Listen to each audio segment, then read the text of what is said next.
श्रियकान्ताय कल्याणनिधये निधयेत्तिनाम् श्रीवेङ्कटनिवासाय श्रीनिवासाय मङ्गलम्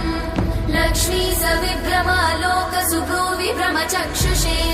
चक्षुषे सर्वलोकानां वेङ्कटेशाय मङ्गलम् श्रीवेङ्कटाद्रिशृङ्गाग्रमङ्गलाभरणाङ्ग्रये मङ्गलानां निवासाय श्रीनिवासाय मङ्गलम् सर्वावयव सौन्दर्य सम्पदा सर्वचेतसां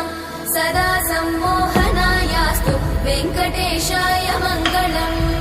नित्याय निरवध्याय सत्यानन्दचिदात्मने सर्वान्तरात्मने श्रीमद् वेङ्कटेशाय मङ्गलम् स्वतः सर्वविदे सर्वशक्तये सर्वशेषिने सुलभाय सुशीलाय वेङ्कटेशाय मङ्गलम्।